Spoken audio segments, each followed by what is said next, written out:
যেহেতু একটা পোস্টে অনেকেই অনেক মন্তব্য করেছে এই হাই কমোড সম্পর্কে, যখন আমি এই প্রোটিনটা ব্যবহার করি অনেকেই অনেক কমেন্টস করছে, তাদের নিজের যে মতবাদগুলো প্রকাশ করছে।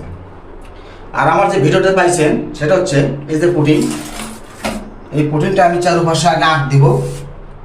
যখন ইনস্টল করবো হাই কমোডটা, চারুপাশে আঁক দেওয়ার পরে ওর মধ্যে আমি এইভাবে সুন্দর করে প্রোটিনটা লাগাইয়ে দেব।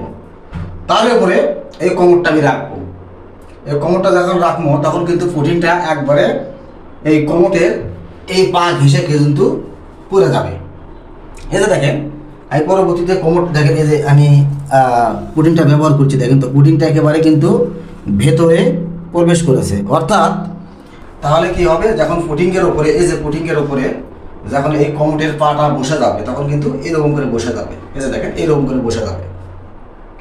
বসে গেলে কি হবে, আমাদের এই কমোডটা কিন্তু লেভেলটা সঠিক জায়গায় থাকবে এবং উঁচু দোবা যদি থাকে, উঁচু দোবার ক্ষেত্রে কিন্তু আমাদের প্রোটিনটা ভূমিকা পালন করবে।